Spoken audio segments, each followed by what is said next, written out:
बिस्मिल्लाहिर्रहमानिर्रहीम। अस्सलाम वालेकुम नाज़रीन, आप देख रहे हैं 92.8 विद सादिया अफसाल। नाज़रीन, एक तरफ वज़ीर आज़म शहबाज शरीफ तमाम सियासी जमातों को ये दावत दे रहे हैं कि मुल्क की इशूज़ पर आइए साथ बैठिए, एक ग्रैंड डायलॉग जो है वो होना चाहिए। पाकिस्तान तहरीक इंसाफ ने वज़ीर आज़म की ये जो ऑफ़र है ग्रैंड डायलॉग की, इसको रिजेक्ट कर दिया है और कहा है कि एक तरीके से तो ये एतराफ़ है कि 50 दिन के अंदर ही मुल्क की मईशत इनसे नहीं संभल रही है और इसके बाद सियासी जमातों को दावत दी जा रही है। और पाकिस्तान तहरीक इंसाफ ये कहती है कि हम इस हुकूमत के साथ या वज़ीर आज़म के साथ नहीं बैठेंगे। दूसरी तरफ देखते हैं अगर पाकिस्तान तहरीक इंसाफ को, तो उनकी आज कोर कमेटी का इजलास हुआ है। साबिक वज़ीर आज़म इमरान खान पेशावर से बनी गाला इस्लामाबाद वापस आ चुके हैं। वहाँ पर आज कोर कमेटी के तमाम मेंबरान मौजूद थे। पाकिस्तान तहरीक इंसाफ के लॉन्ग मार्च के हवाले से तो हमने कोई खातिर खा मज़ीद आगे की जो तारीख आनी थी, अनाउंसमेंट होनी थी, वो नहीं सुनी, लेकिन ये अलबत्ता ज़रूर कहा गया कि अगर इस हुकूमत ने साबिक वज़ीर आज़म इमरान खान को गिरफ़्तार करने की कोशिश की तो भरपूर मुज़ाहमत करेंगे और भरपूर रद्द-ए-अमल जो है वो पाकिस्तान तहरीक इंसाफ की तरफ से सामने आएगा।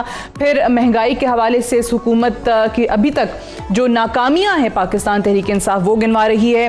और साथ ही साथ ये फैसला किया गया है कोर कमेटी की मीटिंग में कि पंजाब से जो डी-सीट हुए हैं मेंबरान, ऑब्वियसली वहाँ ज़िमनी इलेक्शन होगा और उसमें पाकिस्तान तहरीक इंसाफ जो है वो पार्टिसिपेट करेगी, हिस्सा लेगी। लेकिन साथ ही ये भी ऐलान कर दिया आज कि पाकिस्तान तहरीक इंसाफ को पता है कि पंजाब हुकूमत, पुलिस और इंतज़ामिया मिलकर ज़िमनी इलेक्शन में धांधली का मंसूबा बना चुके हैं। और शाह महमूद कुरैशी ये भी कहते हैं कि अगले आम इंतखाबात में भी इसी तरीके से इसका असर धांधली करके उस पर असरअंदाज होने की कोशिश की जाएगी। इन्हीं तमाम चीज़ों के हवाले से आज के प्रोग्राम में हम बात करेंगे। फ़रूख हबीब साहब हमारे साथ मौजूद हैं, सीनियर रहनुमा पाकिस्तान तहरीक इंसाफ के सेक्रेटरी इत्तलात भी हैं, बहुत शुक्रिया आपकी तशरीफ़ आवरी का। और शर्जील मेमन साहब हमारे साथ मौजूद हैं, सीनियर रहनुमा पाकिस्तान पीपल्स पार्टी के और वज़ीर इत्तलात सिंध हैं। शर्जील मेमन साहब आपका भी बेहद शुक्रिया। Farukh, I start with you. सबसे पहले तो बताइए कि आज कोर कमेटी में जितने भी डिसीजंस लिए गए हैं, लॉन्ग मार्च हमने नहीं सुना, आप लोगों ने सड़कों पर वापस आना था, 6 दिन भी गुजर गए, 6 दिन के बाद आप लोगों ने कहा था कि जी दोबारा ऐलान करेंगे और इस बार भरपूर तैयारी के साथ आएंगे। तो अब ये लॉन्ग मार्च की कहानी खत्म हो गई है जैसे कि हुकूमत क्लेम कर रही है? देखें, बुनियादी तौर के ऊपर ये तो फैसला हो चुका है। आपके इल्म में है कि एक इप्सस का सर्वे भी आया है, कालमी सर्वे का इदारा है। उन्होंने कहा कि 64% पाकिस्तानी मुल्क में फौरी इंतखाबात इसी साल चाहते हैं। बिल्कुल, इसका मतलब ये है कि ये जो इम्पोर्टेड हुकूमत इस मुल्क के ऊपर नाफिज की गई है, इसको अवाम कबूल करने को तैयार नहीं है। अब हमारी हिकमत अमली है, उस हिकमत अमली के तहत आएंगे। इसका बैकग्राउंड है जो इन्होंने जुल्म, बर्बरियत, तशद्दुद, हमारा जो पुरअमन आईनी हक था एहतजाज करने का, उसके खिलाफ किया है, वो उसकी मिसाल आपको नहीं मिलती। शायद किसी आमर के दौर में इतना जुल्म ना हुआ हो, जिनको शायद ख़वातीन के ऊपर और छोटे बच्चों के ऊपर भी तरस ना आया हो, जिनके ऊपर आंसू गैस, रबड़ की गोलियां, चादर और चार दीवारी का तकद्दुस पामाल करना, लोगों की गिरफ्तारियां अमल में लेकर आना, उसके बावजूद ये चाहते थे कि हम इस्लामाबाद ना पहुंचें, उसके बावजूद पहुंचे। वो हमारा मार्च जो है वो कामयाब गया। एक जो रेजिस्टेंस थी, रेजिलियंस थी पुरअमन, वो हमने उसमें उतना ही नंबर आ सकता था, उसके बावजूद आप कह रहे हैं वो हमने पुरअमन रिकॉर्ड करवाया। लेकिन हम क्या चाहते हैं? 6 दिन तो गुजर गए जी। मैं जो 6 दिन के बाद अनाउंसमेंट करना था वो क्यों नहीं हुआ? मैं जी उस पर आ रहा हूँ। बुनियादी तौर के ऊपर हम क्या चाहते हैं? बुनियादी तौर पर हम एक डेमोक्रेटिक पार्टी हैं। जब भी आप एक डेमोक्रेटिक लीडर होता है, उसका वाहिद रास्ता उसकी आवाम होती है। वो आवाम के ज़रिए ही किसी तहरीक को मोबिलाइज़ करता है। जब आप आवाम को आने नहीं देंगे, उनके रास्तों में रुकावटें खड़ी करेंगे और उसके लिए आप गैर आइनी इक़दामात करेंगे, उसी सिलसिला में हमने सुप्रीम कोर्ट ऑफ पाकिस्तान में एक पटिशन दायर की कि जो हमारा फंडामेंटल राइट है उसको आप डिसाइड करें। उस पर सुप्रीम कोर्ट ने कहा, इस पे हम फैसला एक दे चुके हैं, जो पहली पटिशन थी। बट अदरवाइज भी तो उस पटिशन का कॉन्स्टिट्यूशन में चीज बड़ी क्लियर है, एहतजाज कर सकते हैं। तो उस पटिशन का हम जायजा ले रहे हैं और उसमें जो उन्होंने तमाम चीजें सामने रखी हैं उसके मुताबिक हम अपनी अनाउंसमेंट भी करेंगे। लेकिन बुनियादी तौर पे जिसका आप हवाला दे रही हैं कि कॉन्स्टिट्यूशन इजाजत देता है, तो फिर मुझे आप ये बताएं कि इमरान खान की 26 साल पुरअमन तहरीक है, बिलावल जो है वो कराची से इस्लामाबाद आते हैं, इसी डी चौक के ऊपर तकरीर करके जाते हैं, हमने कोई गिरफ्तारी नहीं की, रास्ते में रुकावट नहीं खड़ी की। फजलुर रहमान आए, सुप्रीम कोर्ट जाने की जरूरत क्यों पड़ी? Because this is already clear. जी सुन ले, क्यों पड़ी? बड़ा सादा सा सवाल है ना, बड़ा सादा सा जवाब है उसका कि इनको क्या ज़रूरत पड़ी जो इन्होंने जुल्म और बर्बरियत कायम की। आपने देखा कि यास्मीन राशिद जो है वो खातून है, उनकी गाड़ी को जिस तरीके से नुकसान पहुंचाया गया, उनको गिरफ्तार करने की कोशिश की गई। हमाद अजहर के घर में जिस तरीके से घुसे हैं, ये पॉलिटिकल वर्कर्स हैं, ये कोई दहशतगर्द नहीं है जिनके खिलाफ जो है वो आप वो इकदामात ले रहे हैं जो शायद जुल्म की मिसाल मकबूजा कश्मीर में कायम की जाती है आवाज बंद करने के लिए, फलस्तीनियों की आवाज दबाने के लिए की जाती है। आपने अपने पॉलिटिकल वर्कर्स को एटलीस्ट अहमियत देना शुरू की, डॉक्टर यास्मीन राशिद को जिस तरीके से प्रेसिडेंट बनाया, फिर हमाद अजहर को पंजाब में।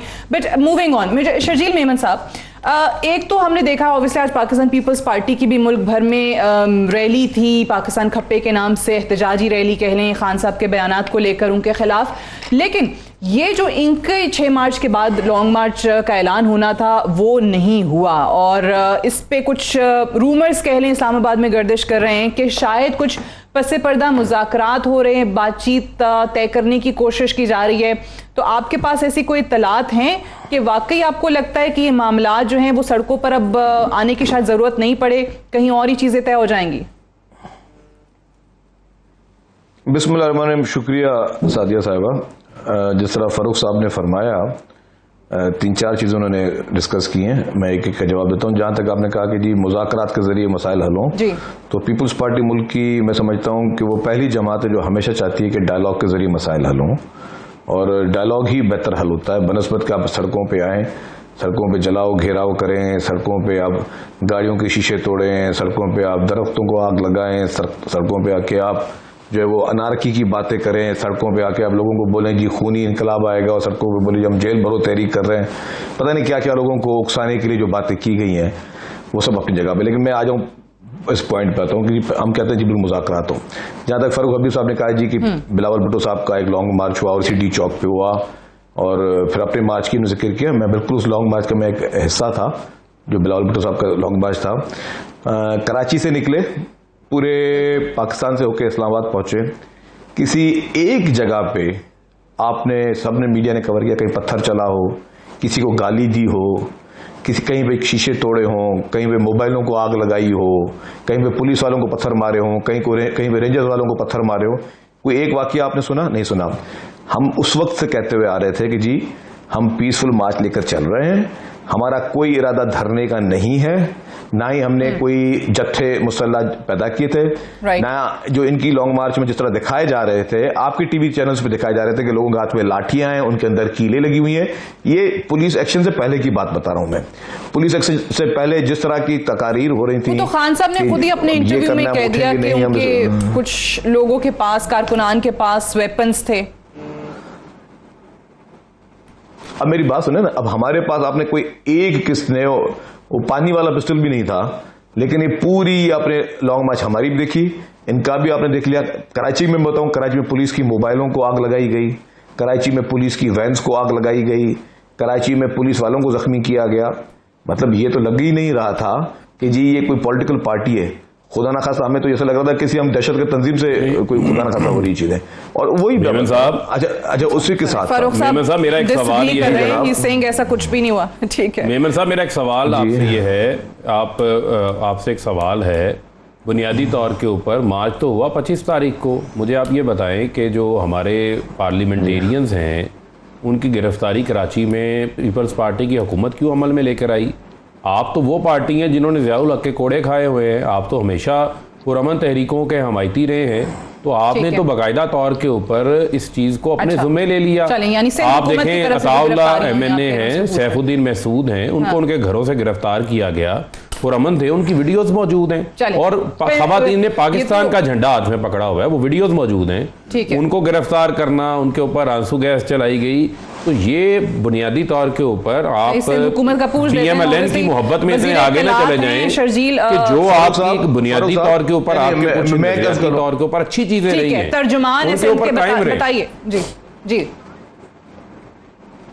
जी। मैं उस बात बताता हूँ जी, मैं कहता हूँ जी कहाँ पे ये हुआ कि इन सारे जत्थों में जब आपके लोग तैयारियां कर रहे हों और 144 लगा हुआ हो हुकूमत की तरफ से, कि जी 144 पे कोई भी इस तरह की कार्रवाई नहीं की जाएगी। हुकूमत ने किया, सही किया गलत किया, हुकूमत का 144 लगा हुआ था। आप मुझे बताएं जी कि कानून की खिलाफ वर्जी करना, ये अगर अच्छी बात आप समझते हैं कि आपकी हक है जी कानून को तोड़ेंगे तो तोड़ सकते हैं, आपका हक है पुलिस मोबाइलों को आग लगाएंगे तो आप लगा सकते हैं, आपको हक है कि पुलिस वालों को जख्मी कर सकते हैं, आप कर सकते हैं, आप वैनों को उस पे चढ़ के वैनों के ऊपर जो है पत्थरों से उनके शीशे तोड़ सकते हैं। अगर रियासत को कोई रियासती ताकत दिखानी होती तो जितने लोग थे वो फुटेज में देख लें, वो बहुत आसान थे उनको कंट्रोल करना, उनको पकड़ना। आपने बताया उन पूरी वाकयात में कोई एक गिरफ्तारी हुई? अच्छा, किसी वहां पे लोगों को गिरफ्तार किया गया? जितने लोग कारकुनान जेल में थे उनकी मुझे लिस्ट अगर आप पेश करते हैं फारूक साहब। मैं देखिए पॉलिटिक्स में हम चाहते हैं कि जी आपको पीटीआई को भी एक स्पेस मिले, लेकिन उसका मकसद कतन ये नहीं है, मेरी बात, उसका मकसद कतन ये नहीं है। लगा दें नहीं, मैं बताऊं जी, उस 144 का उसूल यह है कि जी 5 आदमियों से ज्यादा जमा नहीं हो सकते। तो ये 144 का क्लियर उसूल था जिसकी खिलाफ वर्जी मुसलसल तौर पे हो रही थी। लेकिन उससे पहले भी जिस तरह ये बताएं कि ये 25 तारीख से पहले जो लाठियां किलों वाली तैयार की जा रही थी, जिसकी फुटेजेस हमारे पास मौजूद है, कराची में भी और आपके पंजाब में भी मौजूद, तो ये क्या तैयारी हो रही थी?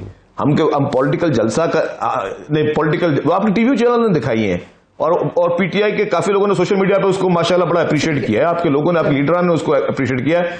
ये बताएं कि पूरे हमारे किसी लॉन्ग मार्च में कहीं जुमला चला कि ये खून का इनकलाब आ जाएगा और ये खून हो जाएगा और आग लगा दो, जला दो। लेकिन अभी चले फिलहाल एक चीज ये हुई कि लॉन्ग मार्च की डेट एक और नहीं इम्पोर्टेंट आई चीज सड़कों। जी मुकम्मल कर लें जी, फरमाइए।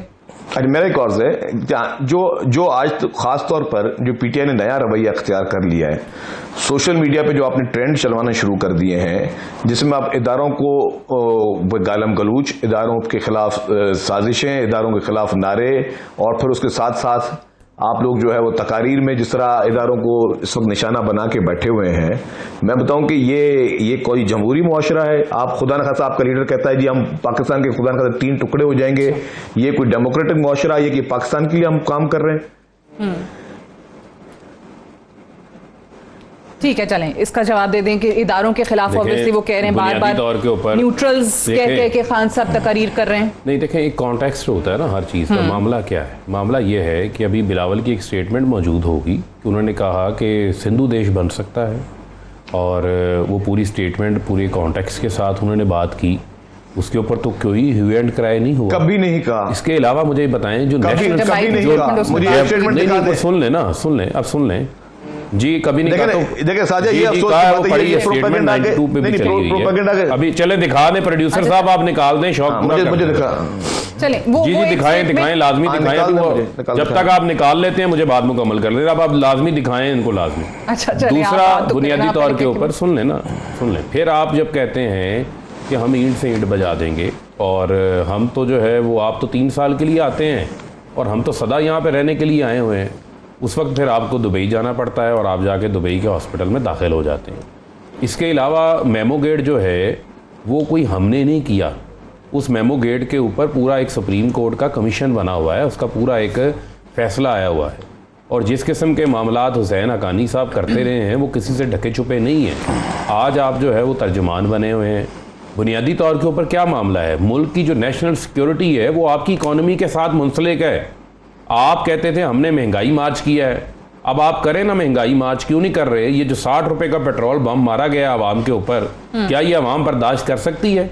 आप अपने खराजात कम करें ना, करें अपनी हुकूमती खराजात को कट लगाएं। सिंध हुकूमत भी कहे कि हम NFC का हिस्सा नहीं लेते, आप भी कहें उसमें से एक पोर्शन हम छोड़ते हैं, या वफाकी हुकूमत भी खर्च कम करे और सब्सिडी ने शुरू किया, आपकी नजर में वो नाकाफी है? वो तो नाकाफी है। सुन ले, उसके अलावा आप ये देखिए, मैं जवाब दे दूं इनको, आपका जवाब दे दूं, आबादी खतरा गुर्बत की लकीर से नीचे रहती है। ठीक है, एक मिनट मुकम्मल कर लें, let me complete my argument first. आपकी आबादी 40% खतरा गुर्बत की लकीर से नीचे रहती है। आपने एक बफर जोन उनके लिए क्रिएट किया हुआ था। आपको पता है क्या इम्पैक्ट आया लोगों के अखराजात के ऊपर? सबसे बड़ा अखराजात जो उसने रोटी खानी है रोज़ाना की, उसके ऊपर जो है उसके अखराजात में इजाफा हो गया। फिर जो उसका बिजली का 45% बिल बढ़ा दिया गया है, गैस का उसका बिल बढ़ा दिया गया है, 12 घंटे की वो लोड शेडिंग इनकी नाहली की वजह से बर्दाश्त कर रहा है। क्या जरूरत थी कि आज गवर्नर स्टेट बैंक का भी बयान आया, एक अच्छा खासा मुल्क चल रहा था, इकोनॉमी ठीक चल रही थी, तसलसल से चल रही थी, 6% ग्रोथ, एक्सपोर्ट्स बढ़ रही थी, इंडस्ट्री लग रही थी, 60 लाख नौकरियां क्रिएट हो गई थी। आप वक्त का इंतजार कर लेते। आपने ऐसा झटका लगाया, जरूरत क्या थी, ना झटका लगाया, और आज आप रशिया से तेल लेने को तैयार नहीं है। भारतीय वजीर खारजा धड़ाधड़ दबंग तरीके से बयान दे रहे हैं, लेकिन यहाँ बिलावल वजीर खारजा उनका बयान ही नहीं आ रहा। हमाद अजहर साहब ने सिर्फ एक खत लिखा था, क्योंकि हुकूमत ने खत लिखा था, वो कह रहे हैं जवाब नहीं आया था वहां से रशिया ने। आप हमारे खत को हमने लिखा, उसको साइड पे रखें। मुझे आप सिर्फ ये बताएं, इनको 55 दिन हो गए आए हुए, इनको कौन रोक रहा है? मेनवाइल भारत ले रहा है, मैं पूछ लेती हूं। भारत तेल ले रहा है, 34 million barrel, 3 crore 40 lakh barrel ले चुका है, 2 अरब डॉलर की बचत कर चुका। इनको खौफ है कि अमेरिका बहादुर नाराज हो जाएगा, सैंक्शंस लग जाएंगी हमारे ऊपर। भारत पे क्यों नहीं लगी? अच्छा, भारतीय वजीर खारजा दूसरा एस्पेक्ट भी एक मिनट आज सिर्फ 10 सेकंड दे लें। एक तरफ हमने वजीर खारजा देखा था जुल्फकार अली भुट्टो, जो करारदादे फाड़ के वहां पे आ गया था। भुट्टो का नवासा जो है वो आज का वजीर खारजा है। वो ये आके कह नहीं रहा मेरे मुल्क का मुफाद है, मैंने रशिया से तेल लेना है, मुझे रशिया से तेल लेने दे, बात करने दे, उनके फॉरेन मिनिस्टर को एंगेज करें, उनके एम्बेसडर्स को एंगेज करें। आप दुनिया को वो सस्ता तेल दे रहे हैं, हमें दे सकते हैं। वो कहां चले गई उस वक्त की पीपल्स पार्टी? नजर नहीं आ रही। इतना कॉम्प्रोमाइज कर लिया। बार बार कहते हैं ना कि ऑब्वियसली महंगाई हो गई और IMF ने भी इतनी चीजें मानी, सब कुछ भी नहीं माना। इसका एक दूसरा एस्पेक्ट बंदा ये भी सोचने पे मजबूर होता है कि आप कहते हैं कि अमेरिकी साजिश से आए हैं, तो इतना अमेरिका इनको लाना चाहता था, ये इतने लाडले थे, तो फिर तो जैसे ही ये हुकूमत में आए इनको कर्जे देने चाहिए थे, IMF से इनके मुज़ाकरात तय होने चाहिए थे, वो भी नहीं हुआ, लोन भी नहीं मिले, शराइत भी नहीं हुई। उसकी वजह क्या है? अच्छा, पहले जवाब ले लेना, पहले जो आपने बात की ना वजीर खारजा की, जवाब दे दूं। उसकी वजह यह है कि इनकी अनपॉपुलैरिटी अवाम में देख के वो भी पीछे हट गए, अमेरिका भी पीछे हट गया। अब कोई भी इनके साथ खड़े होने को तैयार नहीं है। ये गए थे ना, ठीक है, शर्जील मेमन साहब, आपने सुना वो कह रहे हैं कि भाई लाए तो वो दावे करके आए थे तो पैसे आए, लेकिन जब देखा कि आप लोगों की शायद वो शोहरत अवाम में नहीं रही, वो कह रहे हैं अमेरिका भी पीछे हट गया। बिल्कुल सादिया साहब, जितना तमुल साहब मैंने इनको सुना है, उम्मीद है कि ये भी मुझे अनइंटरप्टेड उस तमुल साहब सुनेंगे। इन्होंने बात की आसिफ अली जरदारी साहब के बयानात पर। मुझे मैंने जब तक अपना शऊर लिया है और अपना सोच ली है और अपना एक देखा है, तब मुझे तो अपनी जिंदगी में एक ही बड़ा सानिया पाकिस्तान में सबसे नजर आया, वो मोहतरमा बेनज़ीर भुट्टो साहबा की शहादत का। जब बीबी शहीद होती हैं तब आसिफ जरदारी साहब ने जो उस वक्त काम किया, जब मज़ार पे नारे लग रहे थे, उस वक्त उन्होंने पाकिस्तान खप्पे का नारा लगाया। और उस वक्त, आज तो कहना बहुत आसान है, उस वक्त उस पोजीशन में जो सेंटीमेंट से वो नारा लगाना, मैं समझता हूं कि एक सबसे बड़ा मोहब्बे वतन आदमी लगा सकता है। इनका लीडर तो सिर्फ कुर्सी चली गई और वो मुल्क का दुश्मन होते बैठ गया है। सिर्फ कुर्सी जाने के बाद जो है वो पूरी टॉप ट्रेंड्स चलवा रहा है इदारों के खिलाफ। अब मुझे समझ में आती है कि इंसान की मुनाफकत का भी एक लिमिट होती है।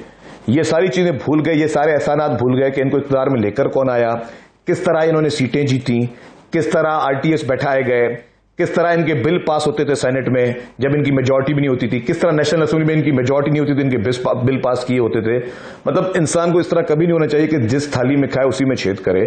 अपने मुल्क के लिए, मतलब कुर्सी जाना कोई बड़ी बात नहीं, हमारे लिए हमारी लीडर चली गई, हम इस तरह की 100 कुर्सियां कुर्बान करते हैं, लेकिन हमारी लीडरशिप शहीद हो गई, जुल्फिकार अली भुट्टो शहीद हुए, बीबी शहीद हुई, लेकिन कभी पाकिस्तान पीपुल्स पार्टी ने खुदा न खासा ये बात की कि पाकिस्तान के टुकड़े हो जाएंगे। कभी पाकिस्तान पीपुल्स पार्टी ने ये बात की कि जी इदारों के खिलाफ मुहिम चलाना शुरू कर दें, और वो भी इदारों के खिलाफ मुहिम चला रहे हैं अपने बैरूनी कुछ दोस्तों के जरिए, कुछ ममालिक के जरिए, जहां पे आपके सोशल मीडिया के मेन सेल्स चल रहे हैं। हमें नहीं पता कि कहां से सेल्स चल रहे हैं, कौन चला रहा है, कहां से फंडिंग हो रही है, ये चीज हमसे छुपी हुई है। और आप और उसके फखर से उसको डिफेंड नहीं करेंगे हाजी नहीं कि ये चीज गलत चल रही है। अच्छा। रोजाना आज उठा के देख लें सारे ट्रेंड सोशल मीडिया में, आप इन पॉलिटिकल आप जो अपने इदारों के खिलाफ चला रहे हैं, इदारों सरबराहों के खिलाफ चल रहे हैं, जब तक अच्छा अब इनका कहानी क्या है कि जी कभी बोलते न्यूट्रल हो, कभी बोलते न्यूट्रल ना हो।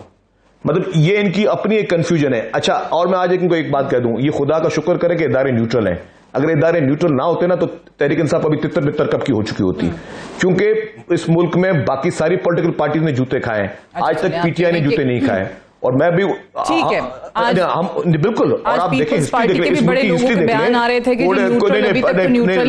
लोगों ने कोड़े खाए। PTI को जो एक शक अब पड़ रहा है वो ज़िमनी इलेक्शन को लेकर है, आने वाले जो ज़िमनी इलेक्शन है उस पर भी जरा बात करेंगे, और महंगाई के हवाले से भी बात करेंगे, अवामी जो रद्द-ए-अमल आ रहा है उसका भी थोड़ा तज़किरा होगा, कुछ अवाम के तासुरात हैं वो भी आपको प्रोग्राम में सुनाएंगे। Right after this short break, stay tuned.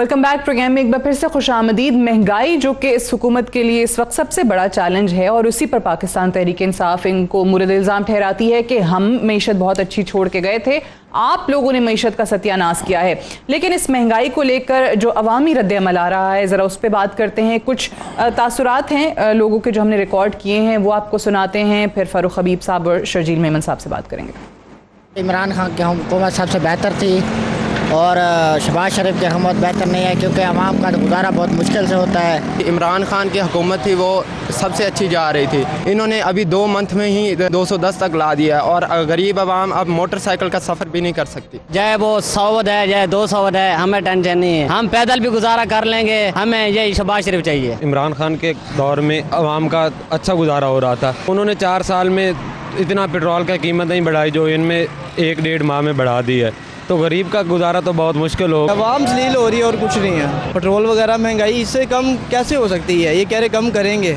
कैसे करेंगे? इमरान खान की हुकूमत में ना 5 रुपए 7 रुपए बढ़ाता था, अब ये 30-30 रुपए बढ़ा रहा है इकट्ठा, तो हमारा गुजारा बहुत मुश्किल हो रहा है। अब IMF ने पीछे से उनको कहा हुआ था अगर इमरान खान की भी हुकूमत होती तो हमें इंक्रीज इन पेट्रोल प्राइसेस हमें देखनी पड़ती। असल मसला महंगाई का नहीं है, महंगाई लाने वाले यही हुक्मरान जिन लोगों को हम लोग खुद वोट देकर यहाँ लेके आए हैं, अब इन्हीं लोगों को हमने अपने वोट से इस मुल्क से भगाना है। इमरान खान के दौर में ये था कि वो कोशिश कर रहा था और रशियन ऑयल की भी, कुछ शायद वो हमें सस्ता तेल मिल जाता, जो हमारे मुल्क के हालात हैं उसके हिसाब से वो ठीक रह जाता। अभी रिसेंटली ये जो घी की कीमतें, दालें वगैरह की, ये हमारी आटा हो गया, तो ये लेना बहुत मुश्किल हो गया है। आम आवाम को बहुत ज़्यादा तकलीफ़ है पेट्रोल की वजह से, तो हुकूमत को चाहिए कि पेट्रोल के बारे में कुछ करें।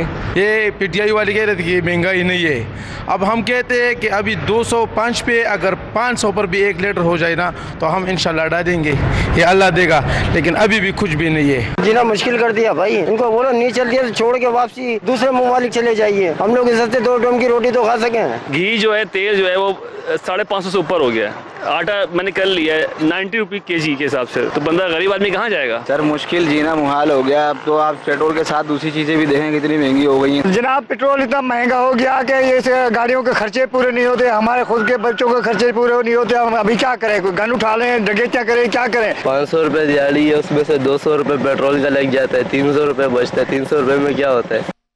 ये कुछ मुख्तलिफ शहरों से जो आवाम से बात की है हमारे रिपोर्टर्स ने, हमारी टीम ने, वो आपने सुन ली है। क्विकली पहले शर्जील मेमन साहब, एक स्टेटमेंट मैं आपके सामने रखना चाहूंगी जो कि कायरा साहब की है, आप ही की पार्टी से आज ही आई है, और उन्होंने कहा है कि इस हुकूमत को ये फ्यूल प्राइसेस इंक्रीज नहीं करनी चाहिए थी। यानी कुछ पॉलिसी मैटर्स पे इख्तलाफात अब नजर आना शुरू हो गया आपका और PMLN का।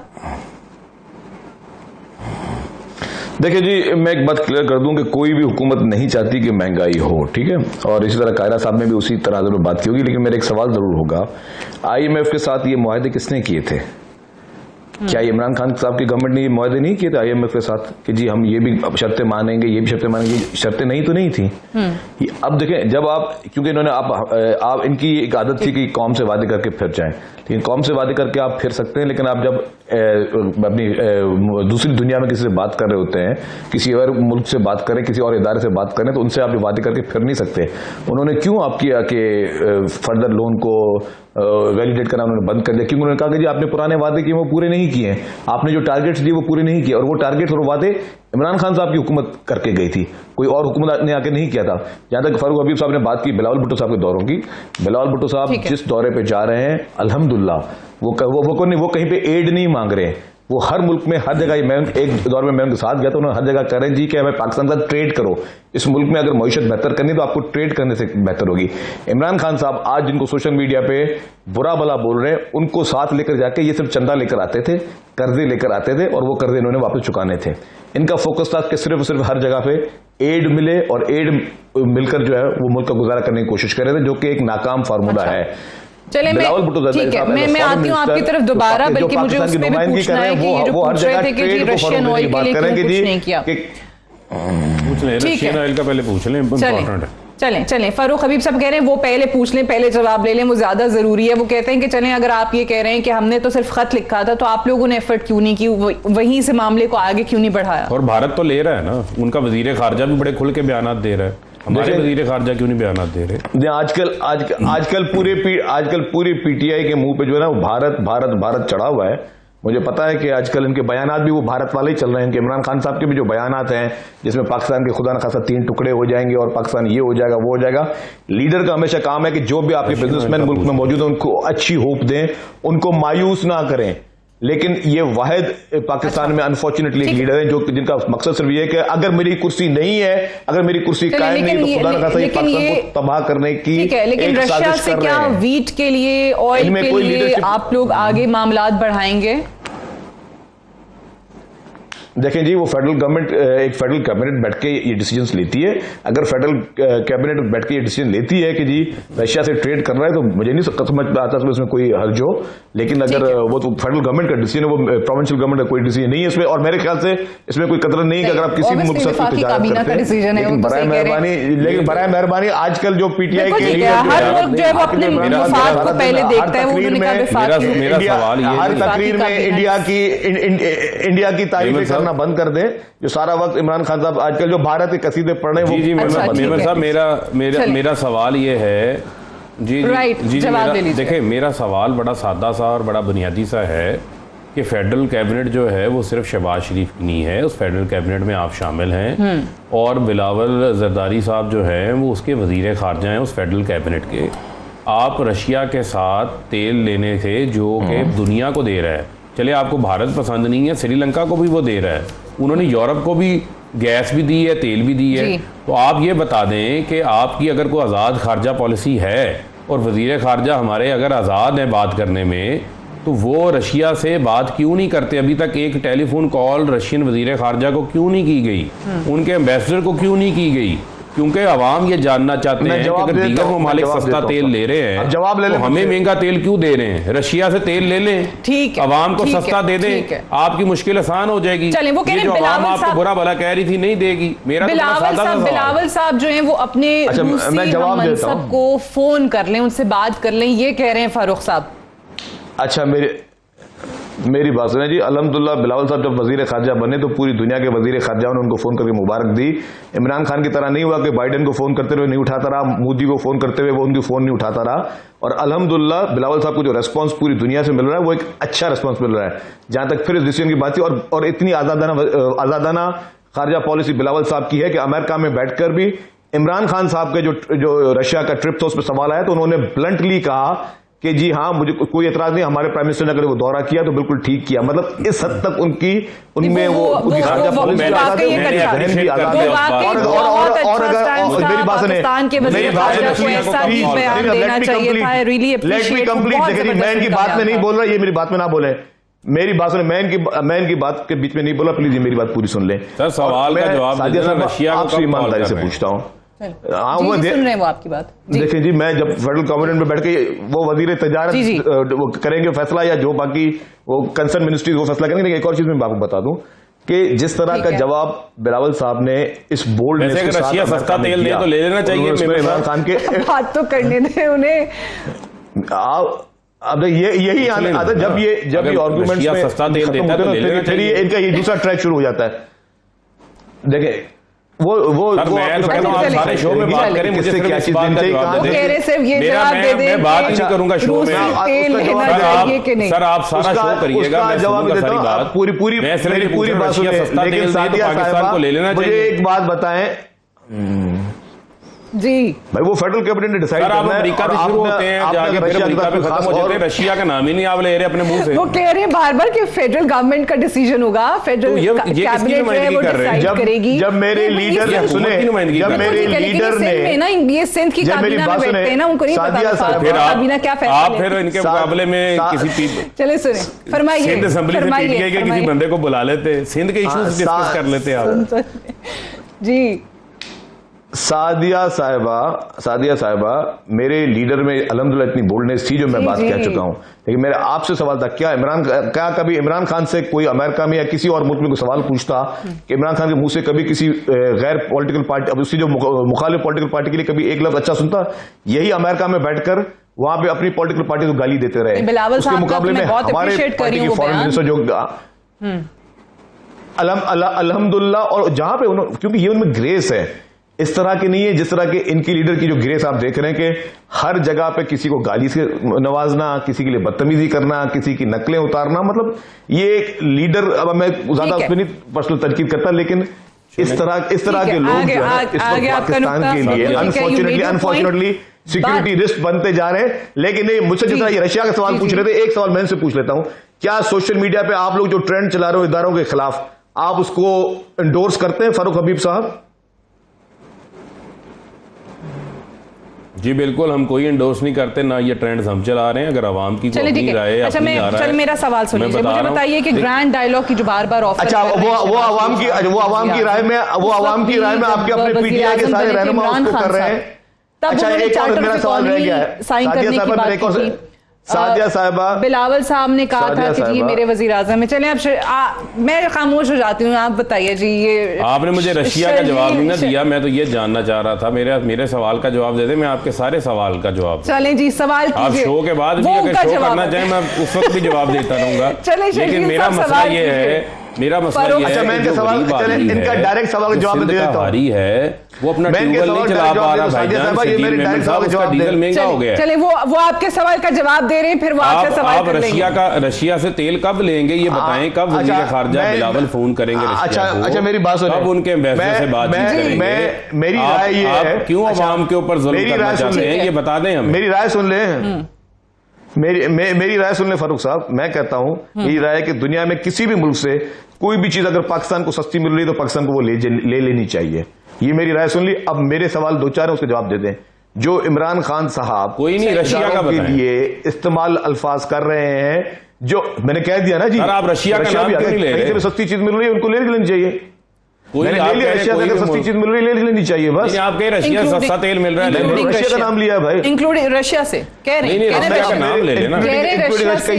रशिया से सस्ती चीज मिल रही है तो ले लेनी चाहिए। उसके लिए बिलावल साहब कॉल कब करेंगे ना? मेरा सवाल आप बताएं कि इमरान खान साहब जो इस वक्त मोदी का नाम ले रहे हैं, अब आपने बड़ा अच्छा इमरान खान साहब की सवाल का जवाब आ गया, वो कह रहे हैं कि मेरे सवाल का जवाब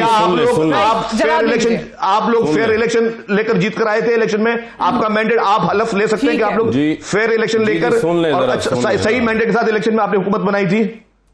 ठीक है, नहीं मेरे सवाल का जवाब दे, मैंने रशिया का जवाब दे दिया, मेरे सवाल का जवाब दे सुन लेना कि जो इदारों के खिलाफ जो घिनौनी साजिश कर रहे हैं, जो रोज ट्रेंड चला रहे हैं, क्या आप हल्फिया कह सकते हैं? सारे सवालों के मैं जवाब दे दूंगा अगर आप खामोश हो जाएंगे। ठीक है शर्जील मिर्जा साहब, आपका सवाल आ गया, वो जवाब आप अगर खामोश हो जाएंगे तो मैं सारे सवालात के जवाब दे दूंगा। देखें, मेरा पहला जवाब तो ये है कि पीपल्स पार्टी आज उनके साथ इत्तेहादी बन के बैठी हुई है जिन्होंने डाउन लीक्स किया है उस वजीर आजम के सवाल एक जवाब दूसरा, जिन्होंने डाउन तारिक फातिमी भी उनके साथ ही हैं। बांध रहा हूँ, नहीं सुन, ये मुझे बता सकते हैं? अब मुझे जवाब दे लेने देना। जो इदारों के खिलाफ स्पेसिफिक उसमें पीटीआई नहीं है, अब आप मुझे हल्फिया कह सकते हैं? मुझे बात कर, क्या ये हल्फिया कह सकते हैं? तारिक फातिमी भी उसी के किरदार है। नहीं, आप ये हल्फिया कह सकते हैं कि इस वक्त जो मुहिम चल रही है इदारों के खिलाफ उसमें पीटीआई इन्वॉल्व नहीं है? अब आप आ जाएं, अब आप जो मुल्क के खिलाफ जो साजिशें हो रही है उसमें पीटीआई इन्वॉल्व नहीं है। कह रहे पीटीआई इन्वॉल्व उसमें है या नहीं है? नहीं, मुझे आप हल्फिया कहते हैं, मैंने तो आपको सवाल जवाब दे दिया, आपने तो मुझे उसमें बात ही नहीं करनी थी। पहली बात तो कैटेगोरिकली सुन लेना, आपने मुझे बात नहीं करने दी। इन्होंने मुझे मेमो गेट का नहीं कह रहे हल्फिया कह सकते हैं कि उसमें जी सुन लेना, हमने सारा कुछ हल्फिया कह दिया। अच्छा। इन्होंने मुझे मेमो गेट का जवाब नहीं दिया था, हुसैन हकानी का जवाब नहीं दिया था, कोई जवाब नहीं दिया। लेकिन मैं आपको जो है वो हमारा गैर मुल्की फंडिंग नहीं ले पूरी मुहिम में, जो हमारे मुल्क की नेशनल सिक्योरिटी है, फंडिंग नहीं ले रहे इस मुहिम में, हमारे मुल्क की नेशनल सिक्योरिटी है वो मुंसलिक है मुल्क की इकोनॉमिक सिक्योरिटी के साथ, पाकिस्तान के मुल्क की फूड सिक्योरिटी के साथ। अगर आप मुल्क को बैंक डिफॉल्ट की तरफ लेके जाते हैं, उससे मुल्क की नेशनल सिक्योरिटी कंप्रोमाइज होती है, जिसके लिए लोग जिम्मेदार हैं। और इमरान खान ने कभी मुल्क तोड़ने की बात नहीं, इमरान खान ने कभी मुल्क तोड़ने की बात नहीं, इमरान खान ने कभी सिंधु देश की बात नहीं की। जो बातें ये करते रहे हैं इमरान खान ने तो पाकिस्तान की हमेशा मजबूती की बात की है, फेडरेशन की बात की है, उन्होंने ये भी कहा इमरान खान का वो बयान है, आप सुन ले, उन्होंने कहा था पाकिस्तान की जो फौज है, सिंधु देश की बात नहीं की, फौज है वो मेरे से ज्यादा जरूरी है। खान की तरह नहीं है, वो नहीं उन्होंने सुना, बचाने के लिए वो बयान चला रहे हैं, सिंधु देश का मैं आपको व्हाट्सएप कर दूंगा। खान की तरह नहीं है जो अपने वो कल सादिया साहब मेरे सवाल के जवाब नहीं मिला, PMLN से सादिया साहब मेरे सवाल के जवाब स्टेटमेंट आया है, आप ऐसा इकबाल का स्टेटमेंट चला, ये चीजें ऑब्वियसली लिंक ISPR ने खुद सेमिनार कराया था 2017 में। मेरे सवाल का जवाब नहीं मिल रहा मुझे। मैंने उनसे पूछा है, आपके सामने 10 मेरे सवाल का जवाब आप नहीं लेके दे रही हैं। मैंने रशिया वाले सवाल का जवाब बड़े बोल्डली दिया। देखिए मैं आपके सामने मैंने तो रशियन ऑयल का सवाल बना गए भाई। भाई आप ना कॉल करें, शहबाज शरीफ को कहता हूं आप कॉल कर लें यार। पीटीआई और इमरान खान जो है वो इदारों के खिलाफ साजिशें नहीं कर रही है। देखिए साजिशों में शामिल ही अल्फिया कहते हैं। शजीद मेमन साहब ने नाम लिया है, शजीद मेमन साहब ने रशिया का नाम लिया, आप कहने पे उन्होंने कहा रशिया से लिया है ना, हम आप अल्फिया बोले कि आप वो बात मैंने आपको कही है, वही हमारा स्टेटेड स्टांस है।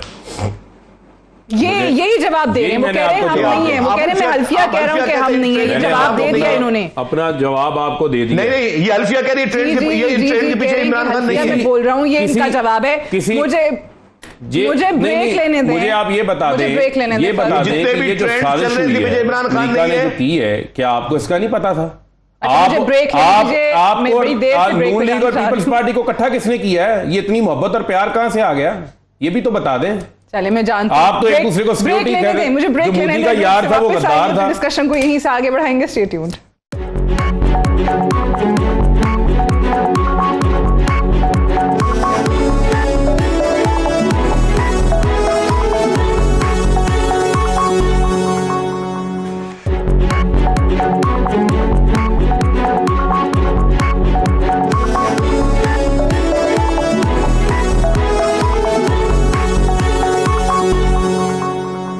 Welcome back. प्रोग्राम में एक बार फिर से खुशामदीद। पाकिस्तान तहरीक इंसाफ की आज जो कोर कमेटी की मीटिंग हुई है उसमें शाह महमूद कुरैशी ने जो ऐलान किया है कि इमरान खान साहब को गिरफ्तार किया गया तो हम शदीद रद्द अमल देंगे। फिर महंगाई के हवाले से भी उन्होंने कहा कि हम इदारों को आगाह कर रहे हैं कि मुल्क किस जानिब जा रहा है। साथ ही साथ ज़िमनी इलेक्शन जो होने हैं उस पर धांधली का मनसूबा हुकूमत, पुलिस और इंतजामिया बना चुकी है, ये इल्ज़ाम लगाया गया है। तो क्या इसके फ़र्क आपके पास शवाहिद क्या है? देखिए बुनियादी तौर के ऊपर इमरान खान के ऊपर ना तो कोई करप्शन का केस है ना कोई चोरी का केस है। वो इस टाइम पाकिस्तान के मकबूल तरीन लीडर हैं और ख़ास तौर के ऊपर बल्कि उन्होंने पूरी इस्लामी दुनिया के लिए भी आवाज़ बुलंद की है। इस्लामी ममालिक के अंदर भी उनकी ख़ास पॉपुलैरिटी मौजूद है। इस मौका के ऊपर अगर आप हमारी पुरअमन जद्दोजहद को दबाने के लिए कोई इस किस्म का आप ऊँचा हथगंडा इस्तेमाल करते हैं, कोशिश करते हैं इमरान खान की गिरफ्तारी के लिए, तो फिर उसका रद्द अमल जो है उसकी जिम्मेदारी फिर इनके ऊपर होगी। फिर हमें कोई ये ना कहे कि हालात जो हैं वो इनसे संभल नहीं रहे। तो बुनियादी तौर के ऊपर हम इनको ये कहते हैं ये हमारा डेमोक्रेटिक राइट है, ये राइट हम एक्सरसाइज करने दें। जिस किस्म की FIRs इन्होंने दर्ज करवाना शुरू की आज राना सनाउल्लाह साहब की तरफ से स्टेटमेंट आया, वो कहते हैं कि जी ये तो इन्होंने बेल ली हुई है और जब बेल इनकी खत्म होगी तो इनकी खान साहब की सिक्योरिटी खुद ही इनको अरेस्ट कर लेगी। देखें वो हमें उससे जो इनकी गीदड़ भभकियां हैं उससे हमें कोई फर्क नहीं पड़ता। मामला क्या है, जब एक ऐसे शख्स को इन्होंने वजीर दाखिला बनाया है जो कि खुद खूनी वजीर दाखिला है, 14 लोगों को मॉडल टाउन में शहीद किया है, 22 लोगों का इनकी अपनी पार्टी के लोग फैसलाबाद में इनके ऊपर इल्ज़ाम लगाते हैं मर्डर किए हुए हैं, अपना दर्जनों लोग मॉडल टाउन में ज़ख्मी कर दिया, अपाहज कर दिए। इसके अलावा बेशुमार और चीज़ें हैं। उस जिस वज़ीर दाखिला का मुल्क में अमन कायम करना है वो बढ़ चढ़ के बदअमनी फिर आना चाहता है। इस किस्म की स्टेटमेंट से आप अमन कायम कर रहे हैं या इश्तियाल दिलवा रहे हैं लोगों को? क्या करना चाहते हैं? ज़िमनी इलेक्शन का क्या चाहते क्या हैं? ज़िमनी इलेक्शन में ऑब्वियसली आप लोग हिस्सा तो ले रहे हैं क्योंकि जहां एक तरफ वो जमात जो मुतालबा कर रही है खुद के आम इंतखाबात पहले तो हमारा एतराज़ है कि हमारा एतराज़ है कि आर्टिकल 224 बड़ा वाज़ेह है। 5 लोगों के हमारे नोटिफिकेशन होने थे जिसमें 2 हमारी अक़लियतें नशिस्तें थी, 3 हमारी उसके अंदर ख़वातीन की नशिस्तें थी। आर्टिकल 224 में बड़ा वाज़ेह है कि आप जो भी आपकी नेक्स्ट प्रायोरिटी लिस्ट होती है after disqualification, but they are saying after by election, नहीं, not, they are going to decide this after by election. अब यहाँ पे हमारा एतराज है कि इलेक्शन कमीशन के ऊपर पहले हमारे तहफ़्फ़ुज़ात हैं, वो तवाज़ुन कायम करने की बजाय उनका झुकाव खुल के सामने नजर आ गया है। बट जब इलेक्शन कमीशन ने इन्हीं मेंबरान को डी सीट किया, उस वक्त तो आप तारीफ कर रहे थे कि अच्छा डिसीजन है। एक मिनट, डी सीट कब किया? पूरा 1 महीना लगा के डी सीट किया। नंबर 1, सुप्रीम कोर्ट के फैसले के बाद सुन लेना, पूरा 1 महीना लगा के डी सीट किया। फिर जब सुप्रीम कोर्ट का फैसला आ गया तो फिर कर वोट काउंट नहीं होंगे। कोई एहसान हमारे ऊपर नहीं इन्होंने किया, ये वहां भी डंडी मार जाते। अगर सुप्रीम कोर्ट के अंदर पिटीशन ना गई होती, ये लिख के रख लें कि इन्होंने वहां भी ये काम करना था, वोटर्स लोगों के वोट खराब कर दिए। चलिए मैं मान लेती हूँ आपकी बात, लेकिन बात ये है ना कि अब जो अहम तैनातियां होनी है, मौजूद है, चीफ इलेक्शन कमिश्नर हो गया, चेयरमैन नाब हो गया, वहां पे आप लोगों की से नहीं है क्योंकि आप लोग मौजूद नहीं है। फिर आपके जो अपने लोग हैं, एमएनएज हैं, जिसमें फवाद चौधरी, इमरान खान, शीरी मजारी, असद उमर, वो तो कहते हैं कि जी उन्होंने on the floor of the house announce कर दिए थे, तो उनके तो इस्तीफे हर हाल में कबूल होंगे। उसके अलावा स्पीकर साहब बुला रहे हैं फर्दन, आइए बताइए 30 लोगों के बारे में पीटीआई के कहा जाता है कि वो नहीं इस हक में के मुस्ताफी हों। एक मिनट, ये गैर कानूनी है जो मौजूदा स्पीकर कर रहे हैं। इस्तीफे जो है कासिम सूरी उस वक्त के स्पीकर जिनके पास इख्तियार था, वो चेयर पे थे, वो इस्तीफे मंजूर करके गए हैं। उन्होंने इलेक्शन कमीशन को भिजवाए हैं। जिस तरह इन्होंने बाकी जगहों पर राजा परवेज अशरफ साहब नहीं बुला सकते, जो इन्होंने बाकी जगहों पे आइन और कानून की धज्जियां उड़ाई हैं। इस मुल्क में कभी कोई आइन और कानून चल रहा है? चलें, शर्जील मेमन साहब, तो फिर तो बड़ी सीधी सी बात हो गई। जिस किस्म की नैब अमेंडमेंट्स लाए हैं वो सदर साहब ने वापस भेज दी। बिल्कुल ठीक है, सीधी सी बात हो गई कि फिर तो राजा परवेज अशरफ साहब को, स्पीकर साहब को इनको बुलाना ही नहीं चाहिए। जिस तरीके से कह रहे हैं कि जी हम तो अनाउंस इलेक्शन कमीशन को भेजे, लेकिन फारूक साहब लास्ट टाइम भी आपके कुछ लोगों के बारे में आ गए थे ना, बयानात आ गए थे जो हक में नहीं थे। अभी 30 के करीब अभी किसी का बयान आया नहीं। देखें हम बड़े वादे हैं, सुन लेना, हम बड़े वादे हैं। जो अगर आप 25-30 कह भी रही हैं, सबके लिए पैगाम बड़ा वादे हैं। जो नहीं देना चाहता वो हट जाए, हमारे और उसके रास्ते आप जाएंगे नहीं। स्पीकर जब बुलाएंगे तो आप जाएंगे, जाने का तस्व्वुर ही नहीं है। राइट, शर्जील मेमन साहब सामने जाने का मतलब है वो कहते हैं कि जी हमारे इस्तीफे कबूल करें। अच्छा, इनको 2 मिनट खामोश करवा शर्जील मेमन साहब, आपको आवाज आ रही है?